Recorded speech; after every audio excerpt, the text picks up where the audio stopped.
অসমী মহিলা মঞ্চৰ সৌজন্যত নদুৱাৰ গোৰ্খা সমাজৰ সহযোগত আজি টুপিয়া পাঁচগাঁৱত যি আমাৰ সাংস্কৃতিক সমাৰোহ হ'ল তাত দেউচী ভৈলী সংগীত নৃত্যৰ প্ৰতিযোগিতা হৈছে।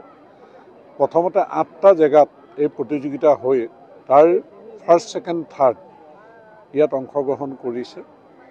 গতিকে ইয়াত এটা সুন্দৰ প্ৰতিযোগিতা হৈছে।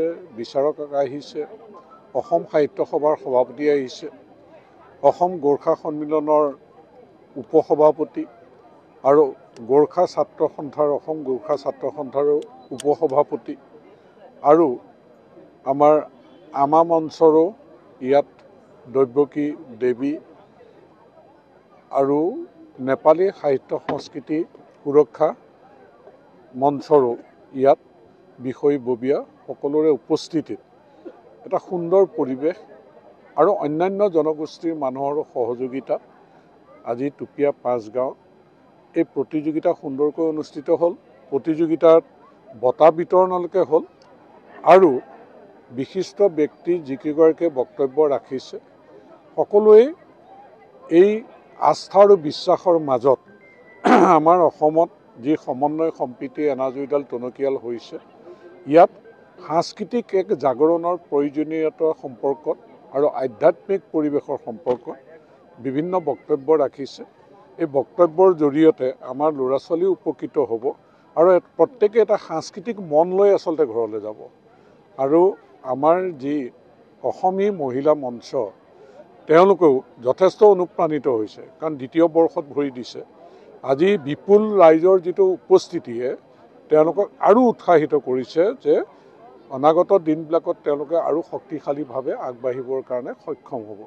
যে ইয়ে এটা সুদূৰ প্ৰসাৰী প্ৰভাৱ পৰিব যে গোৰ্খা জনগোষ্ঠীৰ আৰু অসমীয়া সমাজখনৰ মাজত আমাৰ মিলাপ্ৰীতি সমন্বয় সম্প্ৰীতি অধিক সুদৃঢ় হ'ব আৰু আমি শক্তিশালী নদুৱাৰবাসী হিচাপে অসম মাতৃৰ সন্তান হিচাপে আগবাঢ়ি যোৱাৰ এটা সুন্দৰ পৰিৱেশ, সামাজিক প্ৰমূল্যবোধ, সাংস্কৃতিক প্ৰমূল্যবোধ, ৰাজনৈতিক প্ৰমূল্যবোধ আমি এই সমাজখনত বৰ্তাই ৰাখিবৰ কাৰণে গণতান্ত্ৰিক অধিকাৰ বৰ্তাই ৰাখি আমি শক্তিশালী জাতি হিচাপে প্ৰতিষ্ঠিত হ'বৰ কাৰণে সক্ষম হ'ম। ইয়াৰ কাৰণে মই নদুৱাৰ গোৰ্খা যি মঞ্চ আছে আৰু অসমী মহিলা মঞ্চলৈ বিশেষভাৱে ধন্যবাদ জ্ঞাপন কৰিছোঁ। সহযোগিতা আগবঢ়োৱা প্ৰতিটো গোৰ্খা সংগঠনলৈ, যে সাহিত্য সভাই হওক, গোৰ্খা ছাত্ৰ সন্থা হওক, গোৰ্খা সন্মিলন হওক আৰু অসম সাহিত্য সংস্কৃতি নেপালী যি আমাৰ মঞ্চ আছে তেওঁলোকলৈও মই বিশেষভাৱে ধন্যবাদ জ্ঞাপন কৰিছোঁ। হয়, আজি অসমী মহিলা মঞ্চৰ উদ্যোগত তথা বৃহত্তৰ নদুৱাৰ গোৰ্খা সমাজৰ সহযোগত নদুৱাৰ সমষ্টিত গোৰ্খা জনজীৱনত এক ঐতিহাসিক মুহূৰ্তৰ আমি সাক্ষী হৈছোঁ।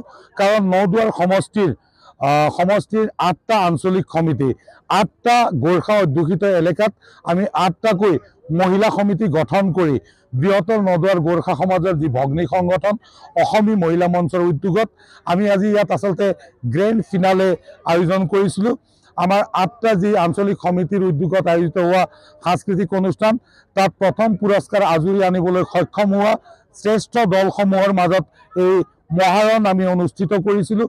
আৰু আমি দেখিছোঁ যে নিজৰ শ্ৰেষ্ঠত্ব প্ৰতিপন্ন কৰি নদুৱাৰ সমষ্টিৰ বিভিন্ন সাংস্কৃতিক দলসমূহে বৰ সুন্দৰ প্ৰদৰ্শন আগবঢ়াবলৈ ইয়াত সক্ষম হৈছিল।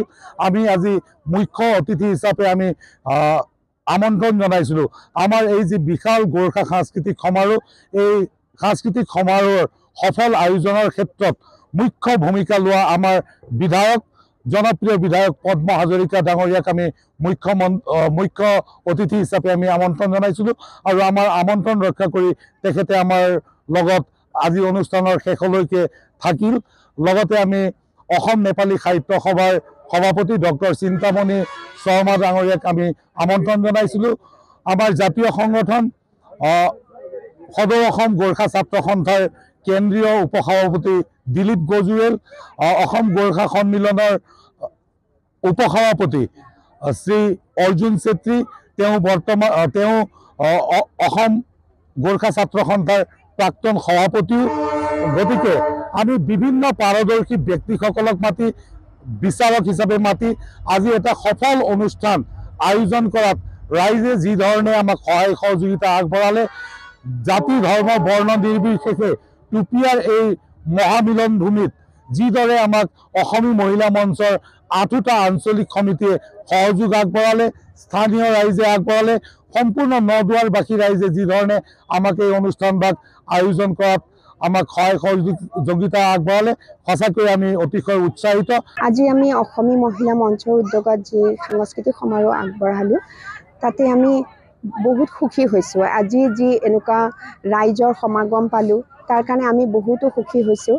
আৰু আমি যিকেইজন বিশিষ্ট অতিথি, মুখ্য অতিথি আমাৰ বিধায়ক মহোদয় আছিলে, বিশিষ্ট অতিথি যিকেইগৰাকী তেওঁলোকক আমি নিমন্ত্ৰিত কৰিছিলোঁ, তেওঁলোক সকলো আহিছে। সকলো অহাৰ কাৰণে আমি বৰ ভাল পাইছোঁ।